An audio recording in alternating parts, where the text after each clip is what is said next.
Ha? Masarap? 149 po. Bye, ma. Saka kita bibigyan ng rewards.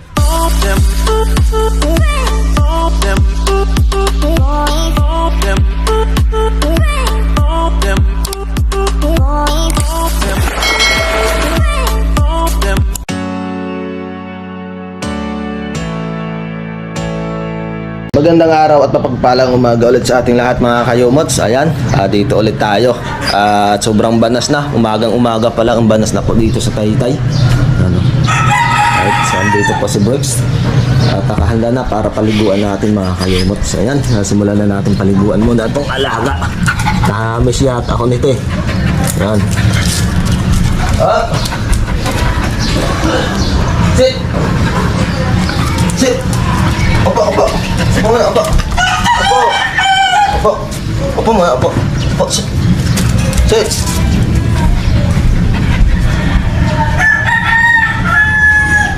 Opo. Opo muna, opo. So, yan, dahil wala tayong mga kayomot, sabon na pampaligo sa ating alaga. Ay, ito na lang. Oh, kulit yan eh. Kulit dito eh. Kulit dito ng aso ito eh.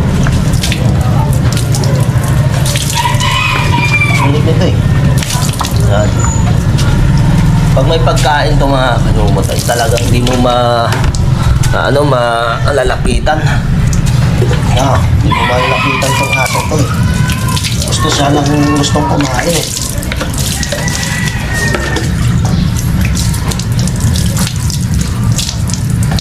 Yung ibang nga dito ayaw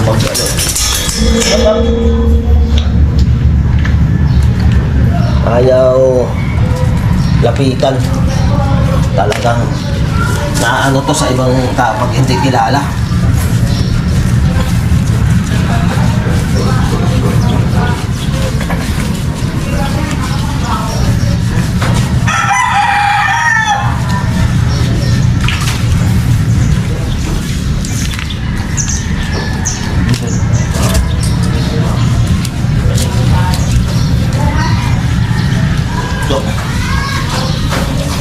Yung itlog mo, kailangan shampoo natin. No.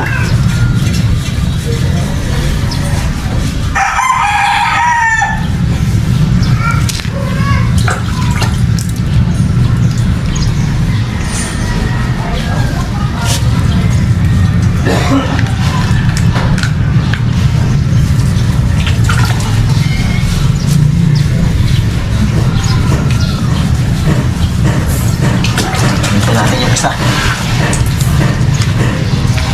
Ubus mo pa agad eh. Mabango na yan.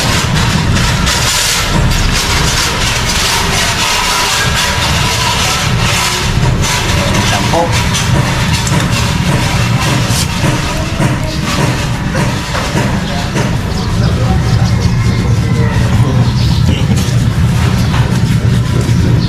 Minsan pag ginagano ko mga kayumot, hindi ko binaban na yung santay para mawala yung kanyang garapata.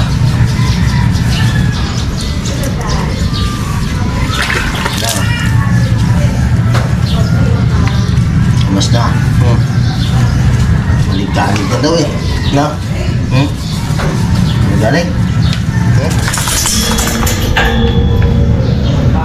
Sana yung tapo natin. Iba talaga pag transparent drugs na. No?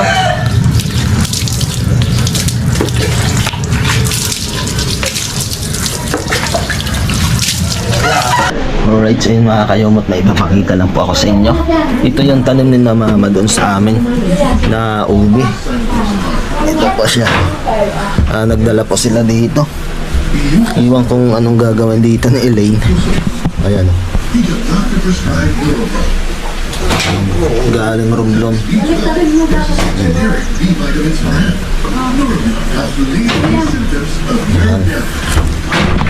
Grabe, sobrang init talaga dito sa Taytay.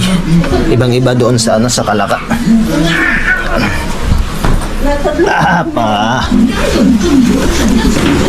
At mayroon pang dala dito, oh. Yan. Bukbok. ng cassava flour. Tapos yung lalit, pinardar ko eh. Buksan natin na. Lalit. Nakain ka tito ba? Ha? Binardar. Oo. Ano? Oo. Yan o. Yan. Ginawa nila ay na-slice yung kamuting kahoy. Tapos, yan lang binilad at ito naging itsura. Tapos pag ginigiling, ito yung nagiging product niya yung nagiging flour. So ginagawang suman, puto, o kahit palitaw, sa amin. Marami pa yan. At may dalating kamote. Nakain ka nito? Ha? Masarap? Ayan. Ito lang nagluluto. Kuya doon ang kamote. Galing? Saan galing? Si Mara? Bala. Rumlon? Lumlon. Alright, so yun mga kayumot, bibili muna tayo ng pang-ulam o pang-baon na mama kasi alis na sila at uwi na ng Romblon. Yan, dito na po tayo sa palengke or sa Talipapa. Alright, so dito na tayo. Magkano dito kaya? 185 kilo. Pang-adobo ko yan. Dalawa. So, tingnan natin mga saan. 103 ah. Ganda mo ba nga? Ito kaya. 149 po. Sige, okay na yan. Anong chop ya? Pang-adobo. 149. Kaya ba?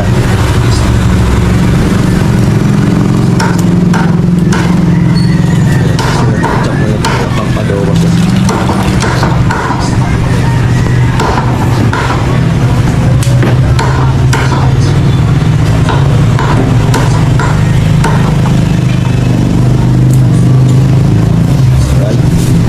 Nakabili na tayo mga kayumot ng pang-ulam. Salamat. So yan, uwi na tayo mga kayumot. Nakabili na tayo. At dito lang tayo sa Burning Street. Yung dati kong sinasabi.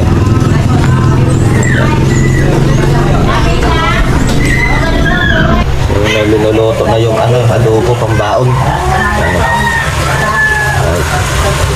Ganun talaga pag nagbabiyahe sa amin, kailangan may baon kasi almost nasa 8 hours o alis kayo doon ng alas 4 ng hapon sa Lucena, darating ng alas 2 ng madaling araw.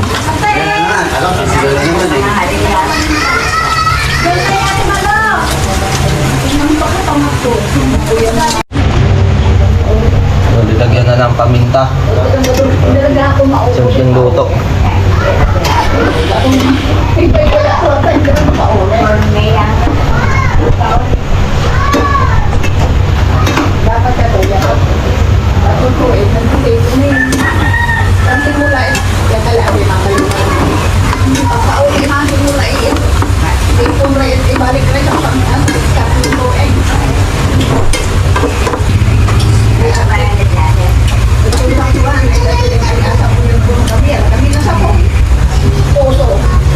Doon, tinakon mo na. Asan yung ano? Doon, nilagyan na ng tuyo at suka. Maritso na yan.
Sukal.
update ko lang po kayo pag buto na mga yun, naluto na mga kayumot.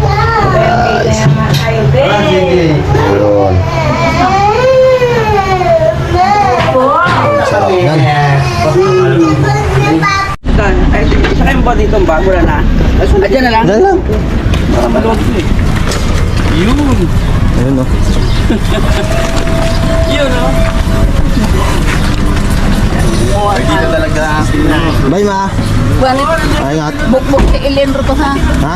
Si Makmak, bye bye. Dinagar marusyado. Ingat kayo Leria. Bye bye. Baka magyak ang tunggo ba sa gamo natin. Sa likor. Bagi ko ang pokpok tao sa Leonardo.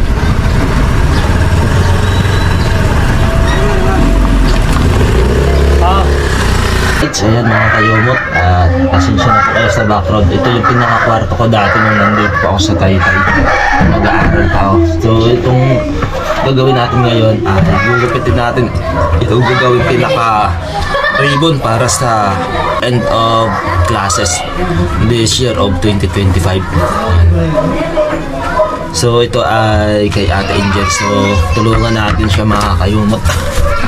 So si na mama ay matik nandoon na yun sa Lucena. So naghihintay na yun ng barko para pauwi ng Romblon ulit mga kayumot. So nag-attend lang si mama dito ng birthday and christening ni Abby. Ang ano na ni Lele.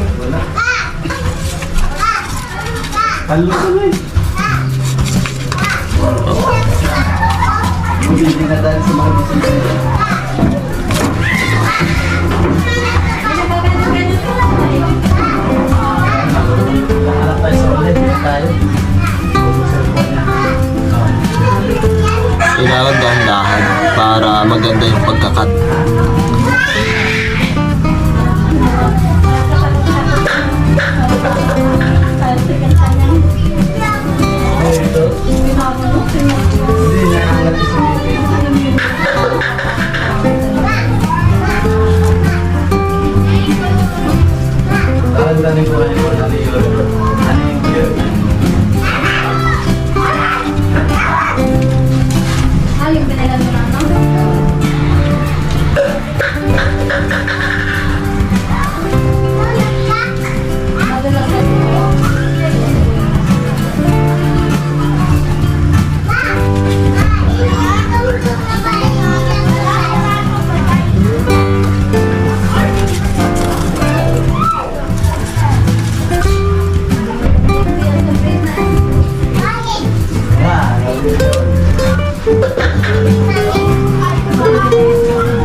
Maputol na naman to.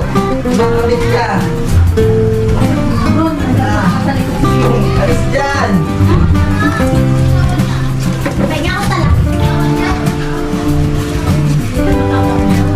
Ay no, ito.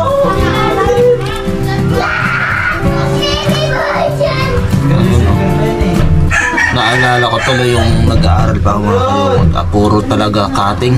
Yung mga colored paper. Yan. Lalong pag gumagawa ng mga lesson plan or mga visual aids. Kailangan talaga decoration na ilalagay. Lalong lalo na pag mga elementary yung tuturuan mo. Mayroon kang plan B. Lalong lalo nandun natin alam pag nag-brand out. Pag nag-brand out, diba?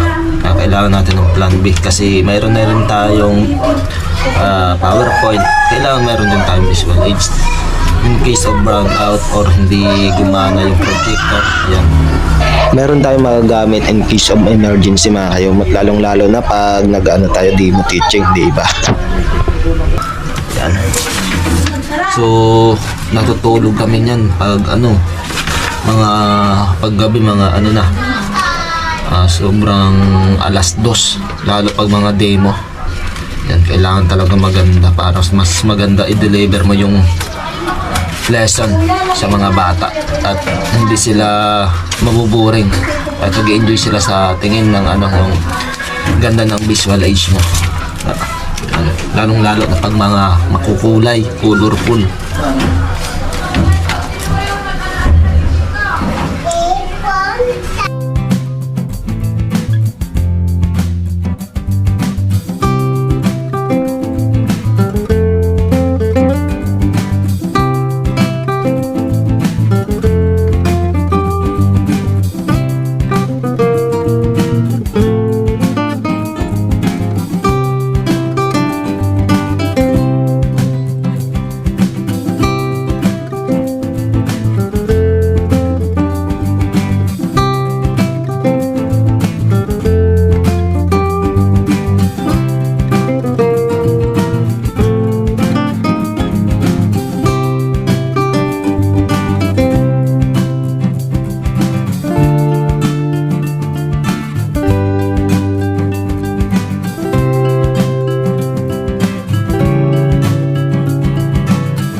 Mga ganitong ribbon mga kayo, ito ay reinforcement or positive reinforcement para sa mga estudyante para lalong silang mag-aral ng mabuti.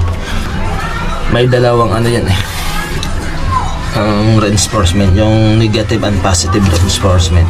Pero yung positive ay bibigyan mo siya ng regalo or a star, nakuha niya yung sagot, at least na yung na ilagay sa utak ng mga estudyante. Aba, pag lagi pala ako nakakasagot, binibigyan ako ng stars, ribbons, or ano man something. Pero mayroon din tayong sinasabi na negative, yung kahit hindi nakasagot pero binigyan mo pa rin, yun ang pangit mga kayumot. So kailangan nating yung mga estudyante na ihubog na kahit hindi ka makasagot, sa sunod makakasagot ka na, saka kita bibigyan ng ganitong rewards. Ayan. Kasi hindi maiwasan din yung kumbaga magtampo yung ibang estudyante, lalo as elementary. Lalo pa yung mga bata, mga kayumot. So kailangan talaga nating sabihin, binigyan natin yung kasi nakakasagot nga, sa sunod ikaw naman kailangan makasagot ng mabuti or tama para mabigyan kita ng yun yung yung positive talaga. Hindi lang talaga kailangan na lagi magbigay tayo ng regalo mga kayumot sa mga nakakasagot na. So kasi hanap-hanapin nila lagi bigyan natin ng clap, clap and bravo, even sa mga salita natin wow, ang galing mo yan, pwede na yun. Huwag natin sanayin sa mga ganitong bagay kung maggagastos ka.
natapos na rin natin mga kayumot. So nakatapos tayong gumupit ng 12.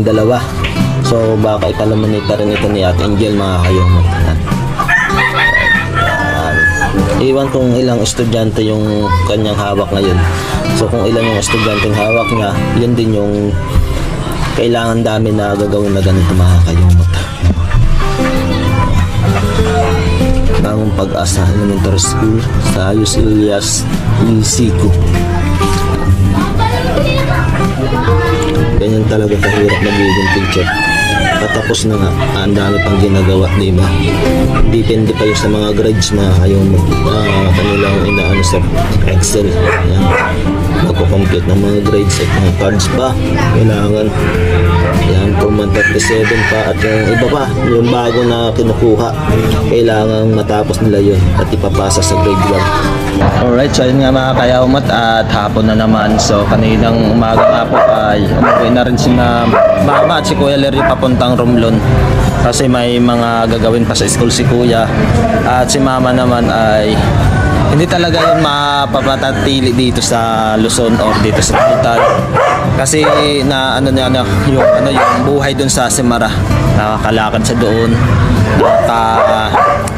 hanap ng fresh air kasi wala masyadong sasakyan dun po sa amin mga kayumot. At then yun nga, dahil nga wala tayo masyadong ginagawa dito, so tulong-tulong lang tayo dito sa mga ginagawa, kung ano magawa mga kayumot. Ito po nga mga kayumot, gusto ko lang talagang hilingin sa inyo na sana suportahan nyo po kami kahit saan man kami magpunta, kahit saan man kami mag-vlog, sa bawat isa po sa amin sa Team Kapanalig. Kasi hindi naman totally lagi kaming nandun mga kayumot. Lalong-lalo na po pag may pamilya na sa Idol Kapanalig. Andun yung pamilya niya sa Kapanalig. Hindi talaga kami pwedeng magstay doon kasi alam niyo naman, sa kanya yun. Pwede naman kaming magbisita-bisita lang, ganun mga kayumot. Kaya sana po, kahit saan po kami magpunta, suportahan niyo po ang bawat team po, bawat isa po sa amin sa Team Kapanalig po. At yan mga kayumot, dahil nga wala na po tayo maidadagdag na content kayong araw, so gayon ay dito ko na rin po tatapusin. So maraming salamat po sa inyong lahat sa pagsuporta, pag-unawa sa mga content na inaalay ko po sa inyo araw-araw o sa bawat upload ko. Maraming salamat po sa inyong lahat, mga subscribers, supporters, and silent go. Maraming salamat po sa inyong lahat mga kayumot. Hanggang dito na lang po. Lagi po tayo mag-iingat. Always pray po tayo. God bless you all and bye-bye.